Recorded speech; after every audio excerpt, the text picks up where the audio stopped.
So, wow, I always feel when I haven't been streaming for a few days, I always feel like, I'm a little bit out of touch. And probably am. I had a little bit of I would not say a shock, I would say an overreaction. It seems like we've been having a little bit of regulatory talk I would say the last 5-6 days, right? The last week. We're talking about, especially Coinbase came out, what is it, Brian Armstrong saying, I don't know, writing something about staking is not going to be illegal in the United States, but we all know that the main trouble that we were reading about was, or is, actually still regarding Binance, the BUSD, and Paxos. So I think, today's probably not going to be one of these wild streams where we're going to talk about that coin that's going to make 16,000 or 5,000 potential. I'm going to try to make it quick. I am going to try to make it quick, but I do want to talk a little bit about regulation and a little bit about CeFi versus DeFi, because I do think that this is very important in order to understand for yourself in which direction are we going. And when you understand that, then you will know which coins probably are going to survive any kind of regulation. I also want to just, before we start, I want to say regulation is a good thing when it comes to us wanting to earn money. Some coins in the right pocket, in the left pocket, and in the back pocket. Because only once we're going to see regulation being implemented, only then are we going to see mass adoption. And prior to mass adoption, we're going to see institutional inflows of money. And the CBDC, from my point of view, is very much a piece, the largest piece in the puzzle for mass adoption, and ultimately also for you and I to make a little money. Anyway, I think we need to start, and it goes a little something like this. I want to welcome you to Crypto Never Sleeps. In case you're new to this channel, you want to stay on top of the crypto world, well then do me a favor, hit like, smash, and subscribe so that you can be notified every time we upload new videos, so that you can, and this is important to me, protect your wealth, preserve your wealth, and ultimately increase your wealth. My name is Nico Arachi, and I'm the host of the littlest crypto channel on the interweb. So let's go in. Since it's been a few days, it's always good to look at the level of market manipulation together. What do we see? Well, look at this. Bitcoin is up 4.16%, almost at 23,000. It's good to see. And we got Ethereum up 2.8% at 1,590. And Cardano is sleepy Cardano, yeah, 1%, very good. And DOT has also been sleeping. I think with DOT it's only a matter of time. But I think that with many protocols and ecosystems. And as always, we can see here the volume more or less. Yeah, it's the same picture, and also 15-minute chart. They move. The correlation is just beautiful, right? Anyway, that's a question that you should ask yourself also. How can it be that when the market turned around, everything went up, and when we go down, everything go down? Anyway, that's the level of market manipulation. Looking at the weekly and my beautiful technical skills here, it is obviously now we can see that not obviously, but we can see that the market has been holding quite good, right? So until now, we have not seen any retracement back to 20,000. In fact, obviously, the 7-day moving average is quite short, right? But it's been moving up. They are doing a little bit kissy. Let's see what's going to happen. But I would have to say that even with this regulatory talks, or let's say worries that we have been faced with here the last week, the market showed strength, very strong. It's good to see. What else can we say, right? But I also think we should take into consideration that when we can buy good top quality coins at, 80-90% below from the all-time high, how much lower are they supposed to go? So yeah, I don't want to waste too much time on also thinking, looking at all this charting. There's so many other channels that do it, and you probably know it very well too. There is one channel that I really have to recommend. I've not been doing that for the last 1-2 months.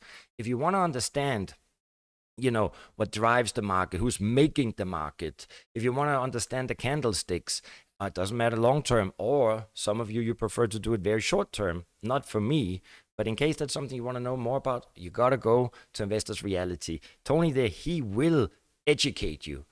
Even if you don't want to be a short-term trader, go in and do it for a month or two. Listen to him every day and you will pick up so much. Anyway, let's go and have a quick look at the market. What's going up? We're still holding slightly above the 1 trillion. Well, you know, we got, we have not spoken about this for a while, but look at this, 22,000 different cryptocurrencies. And Bitcoin dominance at 42, Ethereum at 18. Still think that this is a little bit of a misrepresentation from my point of view, because I do think that Ethereum and, you know, the layer 2 solutions and everything that is purely Ethereum related is not being taken into consideration. I am firmly a believer that Ethereum will be the settlement layer of the future of finance. But let's just quickly see what's going on. 4%. It does. I mean, there's lots of strength in the market, right? But again, it's also funny. Over 24 hours, and just, you know, Bitcoin up 4%, Ethereum up 2%, Binance up 2%. Also good to see after what happened here the last few days. Then we got Doge up a little bit, 4%, like Bitcoin 4%. So it seems to be today the flavor of the hour is 4% or 2%, right? Bitcoin 4%, Ethereum 2%, Binance 2%, Doge 4%. Polygon Matic, almost 4%. Can talk about Polygon because Siemens, one of the biggest companies in the world, have just launched, I think it was yesterday, launched a, what is it called? A bond on Polygon. I mean, this is quite good. So there we go. With Solana up 4%, Polkadot 2. So it's the 400, it's the camp 4% or the camp 2%, right? So I just need to have a little sip. So Solana is the 4, Polkadot 2, Shiba Inu 4, Avalanche in the 4 camp, Uniswap 2, Chainlink 2, Bitcoin Cash with 1.5, almost the 2% camp, right? Stellar 2, Filecoin 4, Algorand up 5%, it's good to see, and VeChain 5. Now we got, you know, some heavy hitters, you know, above the 4. So we also got Team 5%. But it seems to be everything between 2, 4, and 5. Why am I saying that? I'm just saying that it's also just to point out a little bit the level of market manipulation, because it is still a very, very small market. And I do think that there are other forces behind. I always point this out because I don't believe that the cryptocurrency market is let's say, it's not a developed market, right? So I think there are some forces behind it that want to push it or let it fall as they like. And I think it's important, and that's what I really try to do here, is try to understand the psychology of when are we going to go up or when are we going to go down, trying to understand what the forces behind it all is. A-star 22%. Look at that. I mean, wow. Let's maybe just have a quick look at our Polkadot portfolio. And we can see here the last 24 hours a star. Well, here it's almost 20%, 18%. And we got Litendry also up 17%. And then, of course, A-star's cousin on Kusama 16%. So you can see here on Polkadot, at least our portfolio here, it's a little bit different, right? Here, the trend is not like everywhere else, 2, 4, 5. Good to see. I still believe A-star is probably currently really a must-have. And Litendry, you know, we have been talking about that for a long time. What is it? It is digital identity on the blockchain, right? And I think that they have lots of potential. Anyway, good to see. What else do we have? I need to move on. Injective protocol up 12%. Livepeer down 2%. But I mean, all of these coins, I mean, we know the overall market has been doing good. I just like to look at it. Energy Web token down 1%. That's also sad, but probably gonna get up to the 4% family today. Okay. 24, well, here's 24% Litendry. Okay, guys, let's go in. You know, you know, also when we scroll down, it's nice to see a little bit of difference. Some up, some down. Not every coin is doing the same thing. Okay, good. Let's see who is here. If anybody wants to have a little chat, chit-chat, time to chit-chat. So who is here? Lonnie. Lonnie is back. Where have you been? It's good to see you. And you know what I'm gonna say? You are here at the right time. Mr. Marshall, how are you doing? Good to see you. And then I got a question for you, Chaotic Rage, because you were talking about NFTs, right? You were saying you were doing good there. Please let me know which platform are you doing it on. Please share that with us, because I'm really lagging behind when it comes to NFTs.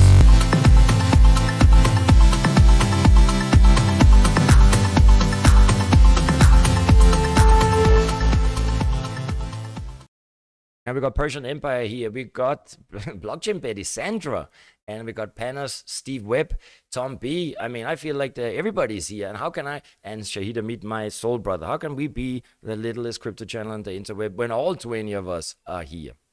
Anyway, guys, let's start with some serious things. I will, as always, try to be quick, but you know how that goes, right?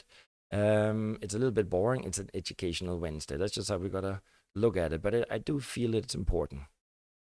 CBDC regulation, and I also want to, it of course it refers a little bit to the overall regulation, right? What is coming and what not. Before we go into this, I do want to say that I am sure that the future of finance and cryptocurrencies, they will survive, right? But I do think that also that the sector, they were gonna face increased regulation and irritability, and that will be over an extended period, or there will be an extended period of uncertainty. But as we know, quality over quantity is going to survive. So 2023, probably we're going to see financial and intergovernmental regulators, they're going to, as I said, irritate, and they will issue new proposals, drafts, and recommendations in order to try to regulate the cryptocurrency industry. So both policymakers, the financial sector, and institutions, and as well as you and I and Sister Shelly and Brother Jamal across the globe, they are left asking the one question that is on everybody's mind when it comes to when it comes to cryptocurrency assets. That is, when these assets, virtual assets, existing only on a borderless blockchain, on a ledger, distributed ledger, how can it truly be regulated? And likewise, if crypto is designed to be inherently decentralized, can it be regulated by central agencies? Let me just have a sip on that while you think. Can cryptocurrencies, can it really be regulated by central governments? And the answer is, of course, no, it can't. It can't, right? And I really hope that if you've been following this channel a little bit, that you understood that the creation of a decentralized financial system is nothing but a myth, right? The future of finance is being built right in front of our eyes, and it's being built on Ethereum, but I believe it's going to be permissioned, censored, close-ended, programmable, and centralized. Anyway, firstly, I think before we go into this, we should make a slight distinction, right? And that is obviously TradeFi, traditional finance. We all know what that is. And then we got centralized finance. Usually when everybody's talking about this, they're saying CeFi versus DeFi. Yeah. So over the last century, the operations of money and financing, they've largely been carried out by centralized organizations, right? Overseen by banks, regulatory authorities, and governments. And the ability to provide funding and facilitate transactions in the broader economy has always been provided under the regulation and the oversight of centralized authorities and regulatory entities. So what we have seen here with the emergence of cryptocurrencies, we have seen new practices and operations for finance that are being, as we like to say, revolutionizing the Web 3.0. We have been disrupting, and there's been new ideas. However, unlike fiat currency, cryptocurrencies is typically not created by a central government. We know that, right? And the ongoing operations of cryptocurrency systems are not under government control. However, if we see here, so the big question has always been, since cryptocurrencies, is CeFi versus DeFi. And these are the two prevailing approaches that we are seeing right now, right? So we are seeing that potentially we could see managing and trading and dealing with transactions of cryptocurrencies could either be both on the blockchain, of course, but centralized finance or decentralized finance. And as you probably, by the name CeFi, centralized finance, it has similarity to traditional forms of centralized finance, where banks and exchanges were managing currency and the flows of transactions. And DeFi, as we understand it, enables peer-to-peer transactions without the need for a centralized exchange. Now, what I think what we're going to see is CeFi together with DeFi. I don't believe in, I wish, and this is when we're not gonna, I'm all against the CBDCs and the programmable and permissioned, but we're here to make money. And I truly believe that we're gonna see CeFi and DeFi working side by side.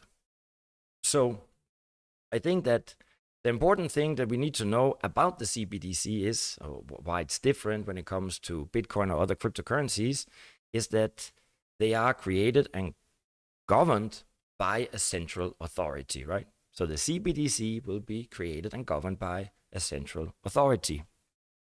And in this case, it's a nation state, it's the government, right? So we can make the case that many cryptocurrencies are also centralized, but there are many that fall on the spectrum of decentralization. And that is what has made this industry and a lot of these protocols unique from our current legacy financial system. However, all CBDCs, they are centralized by nature, right? Even the word central. So this means that, we all know that a small number of decision makers controlling how the currency flows through the economy. And this is very similar to how our current fraudulent financial system is working. With the groups that we are still talking a lot about, the Bank for International Settlements, right? The Federal Reserve, the ECB, the Bank of England, Bank of Japan. So they are all given the authority to set monetary policy. Remember, they are democratically elected. And then, of course, with the help, in order to implement and execute by the IMF and the World Bank. However, it is important to understand that not all CBDCs are equal created, but not, just want to focus on this slide here. I've changed it a little bit, but so what I've tried to do here is that you can see on the left, we've got the central bank CBDC, and I just gave it a name. Instead of using USDC, we're using, the DigiS, right, the DigiDollar. So as you can see up on top here, we got the Federal Reserve that's, going to symbolize the centralization. And on the right, where you can see actually it's, here. On the right, this is decentralization. So I believe it will be a combination where the CBDC will be issued by the Federal Reserve in the US. They will distribute and they will circulate the money directly into the people's wallet, directly into the wallets of enterprises and governments. And then with that DigiDollar, we can then trade anything. We can trade DigiDollar versus Bitcoin, DigiDollar versus DigiEuro, or against Ethereum, or other tokens like Gala, anything, right? And also the enterprises, they will use the central banks, the CBDC, to do what they're doing today. We move down here, we can see, again, the combination of, this is just what I tend to believe what the future is going to look like, right? I could be wrong. In the end of the day, I don't know shit about crypto. So, and this, what you can see here on the right side is where I have put up some of the protocols, and you know that if you follow this channel, that I truly believe are going to be the market leaders of tomorrow when it comes to decentralized finance, right? It's Curve, Balancer, Synthetics, Aave, Compound, Uniswap, 1inch, Maker, Aave, and they will work as decentralized, permissionless, trustless, censorship-resistant protocols, as long as we got a centralized institution issuing the CBDC. And so why am I saying that? I'm saying that also because I think that when we look at the in 2022, and we've seen, Terra Luna and FTX and all those failures. Obviously, there's two different kinds of regulation. Obviously, that's a good kind of regulation if the government is going to try to, improve really, the counter risk of the platforms that we are dealing with. We need to protect the people. But the regulation, when it comes to the CBDC, that's not really to protect the people, right? That is just an improvement of the current fraudulent monetary system. So I think that I think that the regulatory implementations or drafts that we're going to see in 2023 might have small hiccups. We might see volatility, but in order to get to mass adoption, I don't think that we have to fear that the market because of that is going to implode. Because I do believe that the people in power, they want to migrate from TradeFi onto the blockchain and call it then CeFi or DeFi. And things are going quicker than we really believe. I mean, currently, you know that you can follow it yourself on Atlantic Council, and you can see the development of the global CBDCs. But currently, 114 countries representing over 95% of global GDP are exploring a CBDC. And in May 2020, only 35 countries were considering a CBDC, right? So just think about it. May 2020, February. I mean, this was probably a little bit old since this was the end of, as of February 2023. So two and a half years later, something like that. 11 countries have already fully launched a digital currency, and China's pilot reaches 260 million people, is set to expand to the most of the country in 2023. And all G7 economies have now moved into the development stage of a CBDC. And the New York Federal Reserve wholesale CBDC experiment project Cedar has shifted the US from research into development.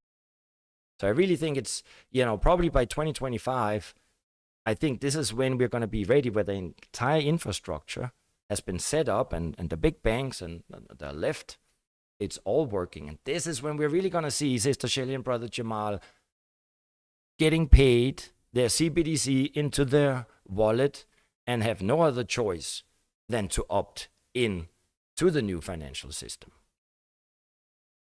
So that was a little bit about that regulatory thing. Now just a little bit of the news. So as I mentioned at the beginning, Siemens, they issued a 64 million digital bond on a public blockchain. So of course, the most important question was, which blockchain did they use, right? So we can see here that they issued this here on, it's actually quite interesting. So I also want to read this. So Siemens is the latest corporate to venture into digital securities, issuing a 65 one-year bond on the Polygon public blockchain. And you see, the main news that we got that they had done that on a public blockchain. So the issuance was organized by Aufhäuser Lampe Privatbank, as a small private bank in Germany, but they're really taking the lead when it comes to tokenization on the blockchain. So yeah, Aufhäuser Lampe Privatbank, they acted as a bond registrar and provided the digital asset custody solution for the keys.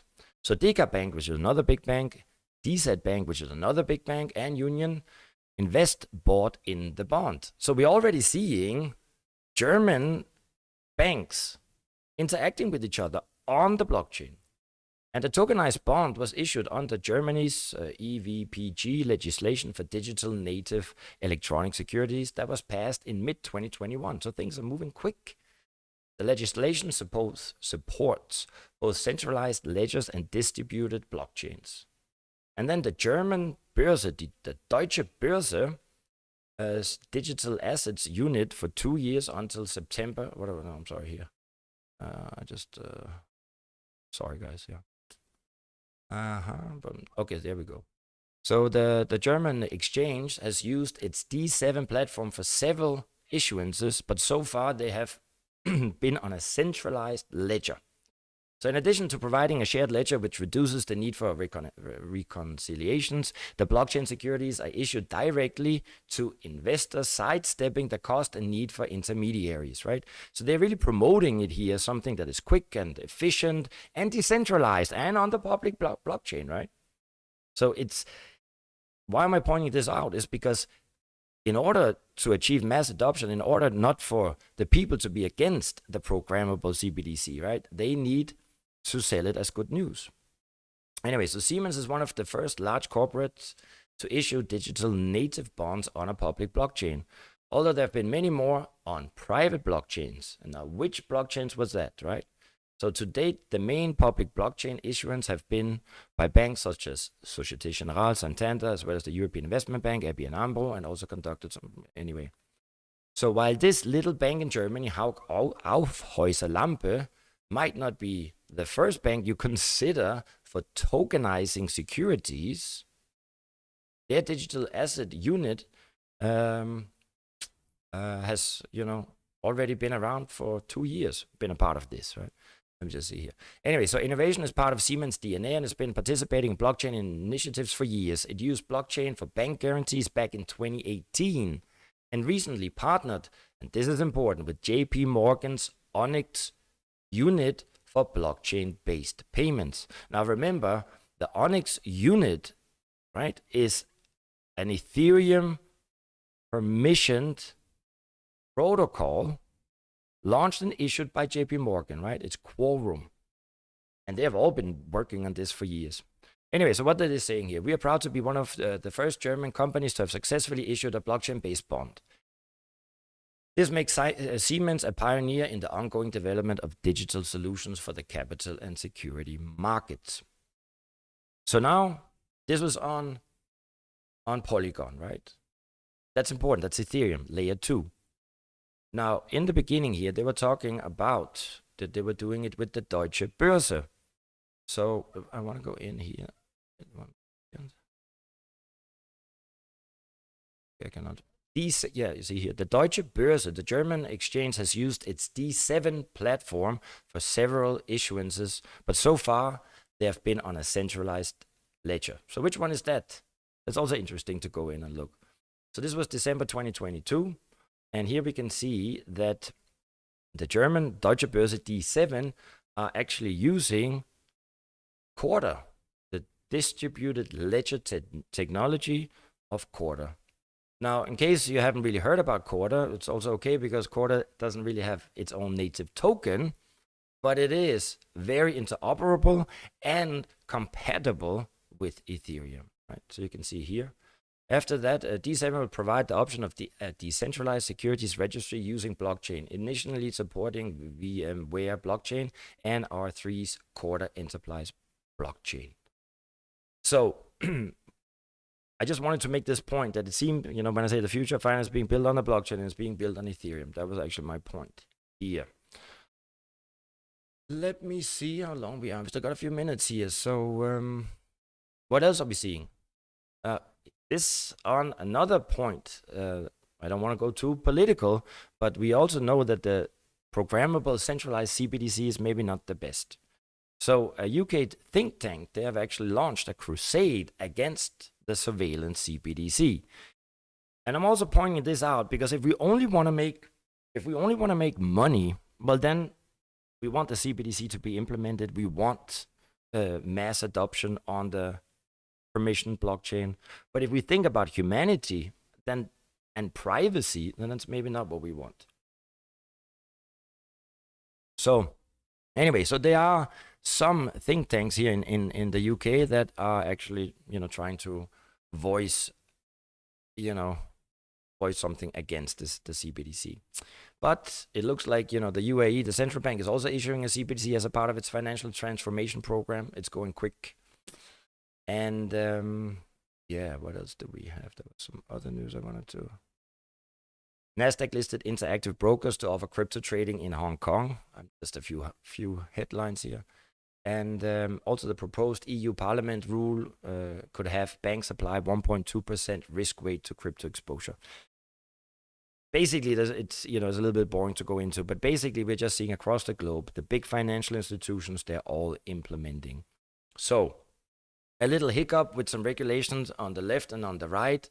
I don't really think that that's going to change the perspective or the narrative that we are, or probably most likely, as I said, my gut feeling really tells me that we have started in, the third cycle very early. Officially, the third cycle is not going to be announced, I guess, until 2025, and once we have broken through the 69,000 of Bitcoin. But hey, we got lots of room to go, and I think that is going. The fact that we are here already is going to make us very happy. That's it for me today. I try to make it quick and tell us. Okay. So a few questions. So if if what do you say, Mark? If CBDC comes along, then how DeFi stays DeFi? Yeah, I hope that question is a little bit older, because that's exactly how I tried to illustrate it here on this slide, right? I think it's going to be a combination of. I think it's going to be CeFi and DeFi. I think that's how it's going to end up, right? So it's going to be a centralized entity like the Federal Reserve issuing it, and then it's going to be lending platforms, protocols, such as we can see here on the right, such as Curve, Balancer, Synthetics, Compound. I mean, there are many more, right? Aave, and so on, and Centrifuge, and on Polkadot. So I think it's going to be not CeFi versus DeFi, but CeFi and DeFi. What do you say comes along? So what do you say here? Chaotic rage. The SEC needs to clarify the regulation so it's clear for everyone. Allow time for companies to comply or exit. Replacing Gary Gensler should be the first step. Yeah, no. And maybe after the next cycle, Nico will have to open his own. Yeah, well, opening up. Opening up. That's another point that I wanted to also to make. I think in this future of finance here with the centralized and CeFi and DeFi, I think it's not going to be so easy. Obviously, nobody's going to need a banking license per se. The banks of the future are these platforms like Curve, Balancer, Compound, Aave, Synthetics, Uniswap, right? So there will be some other, requirements in order to. Probably it's going to be. I mean, it's going to be in almost impossible in a few years to be able to come up with a DeFi exchange that has anything really to offer in order to become dominant. It says about the future of Engine Coin. Blockchain bully, DeFi is dead. Well, it depends how you look at it, right? So on the right side, I mean, the true concept of a decentralized global financial system that is trustless and permissionless and so on, that's dead, yeah, but that's true. But we got it on the second layer, right? I mean, engine on the wall. I mean, engine is great. There's nothing to say there. But I think today is not really so much focus on gaming. I mean, engine is much more than a gaming coin. But engine is lovely. But let's go in maybe just and have a look. Also interesting for me to see where engine is, right? Let's see here. Yeah, but it's almost like you look at the same. I mean, all charts look good, but I think engine is really it's a winner. There's nothing more to say. Maybe speak too little about it, but engine is one of the coins that I've been holding for Betty all the way back all the way back in 19. So I love engine. Engine on the wall is the most beautiful coin of them all. Okay, guys, thank you so much for being here. I hope that it gave you some kind of value. I'm never. All that money here. I'm never really sure if some of you always watch these streams. Then obviously you know my approach to the regulatory environment. You also know the coins. But if you're new, then give a like, a subscribe, and if you're old, also give a like. But I do think this is an important, at least my view of where I think the future of finance might be heading. I will be here tomorrow. I will be here on Friday. I'll be on Saturday because, in fact, I'm back in Ukraine and we got internet. And I'm here for the next 10 days. So we're going to do some daily streams. That's why it's good to make it short. Thank you so much for coming. I love you. And I will see you, hopefully, tomorrow. Stay strong. That's the most important.